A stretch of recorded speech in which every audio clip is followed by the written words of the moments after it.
মহাকালেশ্বর মন্দিরে পুজো দিতে দণ্ডি কেটে যাত্রা শুরু শান্তিপুরের যুবকের। ১৬০০ কিলোমিটার পথ এভাবেই যেতে চান তিনি। অঞ্জলি সিল্ক, শিমুলতলার মোড়, বনগাঁ এখন এক নতুন রূপে, নতুন সাজে।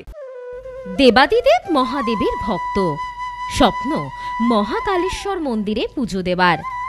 এইটুকু পর্যন্ত স্বাভাবিক মনে হলেও পুজো দেওয়ার পদ্ধতিটা একেবারেই ভিন্ন। কোনো যানবাহনের সাহায্যে নয়, বরং দণ্ডি কেটে ১৬০০ কিলোমিটার পথ অতিক্রম করে পৌঁছাবেন মহাকালেশ্বর মন্দিরে। কোনো যানবাহনের সাহায্য নিয়ে নয়, শুধুমাত্র দণ্ডি কেটে ১৬০০ কিলোমিটার রাস্তা অতিক্রম করে পৌঁছাবেন স্বপ্নের মন্দিরে। এটাই যেন স্বপ্ন শিব ভক্তের। কখনো মন্দিরে আশ্রয়, কখনো আবার রাস্তাতেই রাত্রিবাস। এভাবেই ভগবানের দর্শনের জন্য ছুটে চলেছেন ভক্ত রনিত রায়। নদিয়ার শান্তিপুরের ছোট জিয়াকুরের বাসিন্দা রনিত রায় গত ৬ তারিখে বাড়ি থেকে দণ্ডি কেটে তার যাত্রা শুরু করেন। আর তার গন্তব্য মধ্যপ্রদেশের মহাকালেশ্বর শিব মন্দির।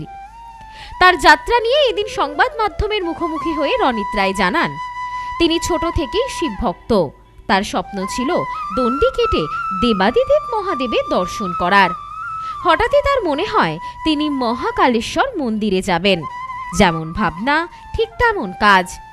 তিনি ঠিক করেন দণ্ডি কেটে তার বাড়ি থেকে মহাকালেশ্বর মন্দিরে পৌঁছাবেন। তবে একা নন, তার সঙ্গে রয়েছে তার এক সঙ্গী। আর আমি যাচ্ছি মধ্যপ্রদেশ মহাকালেশ্বর উজ্জৈন মন্দির। ১৬০০ কিলোমিটার এরকম দণ্ডি কেটে আমি বার হয়েছি বাড়ির থেকে ৬ তারিখে। আজকে ৫ দিন হচ্ছে আমি এভাবে দণ্ডি কেটে এই পর্যন্ত এসেছি। বেশ মনের মধ্যে হয়ে গেল এরকম একটা, মানে বাবার ভক্ত হিসেবেই যাচ্ছি। আচ্ছা, সময়সীমা বলে তো সকালবেলা আমি মনে করো সকাল ৫টার থেকে দিন 10টা পর্যন্ত করছি। তারপর 10টার থেকে 12টা 1টা দুটো পর্যন্ত মনে করো রেস্ট নিচ্ছি, আবার 3টের থেকে বার হয়। তো আজকে আমি তাড়াতাড়ি বার হয়ে গেছি। দেখা যাক, অনেক দূরের পথ আছে। তো কোথায় থাকছো? এমনি থাকছি মন্দিরে, না হলে কেউ যদি ক্লাবে টেলাবে জায়গা দেয় ওখানেই থাকছি। ব্যাস। তোমার সঙ্গে কি কেউ যাচ্ছে আপাতত? আপাতত আমার সঙ্গে এখন কেউই নেই। এই দাদার এখন মানে আশেপাশে আছে বলে এই জন্য আমার সঙ্গে যাচ্ছে এখন। আচ্ছা, আর খাওয়া দাওয়া কিভাবে হচ্ছে? খাওয়া দাওয়া রাস্তার মধ্যে যে যা দিচ্ছে এটাই খাচ্ছি।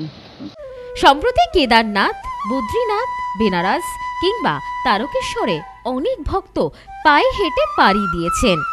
তবে এবার নতুন স্বপ্ন নিয়ে মহাকালেশ্বর মন্দিরে পাড়ি দিচ্ছেন রনিত রায়। ১৬০০ কিলোমিটার রাস্তা অতিক্রম করে তিনি পৌঁছাবেন তার স্বপ্নের গন্তব্যে। পারিবারিকভাবেও যথেষ্ট সহযোগিতা পেয়েছেন সকলের। প্রতিবেশীরাও খুশি সবাই। এখন ভালোভাবে পুজো দিয়ে তার ফিরে আসার শুভকামনা জানিয়েছেন সকলে। Bureau report, news no man's land, Nadia. Sampriti guest house, hotel and restaurant. সমস্ত আধুনিক সুবিধাযুক্ত AC double bedroom, standard double bedroom, twin bedroom, deluxe double bedroom. আমাদের হোটেলেই রয়েছে বাঙালির খাবার সহ মাল্টি কুইজিন রেস্টুরেন্ট। শহরের মধ্যে অথচ সম্পূর্ণ নিরাপদ পরিবেশে থাকা খাওয়ার একমাত্র ঠিকানা Sampriti guest house, hotel and restaurant, Chakdah road, টবাজার, বনগাঁ। ফোন 03215257603।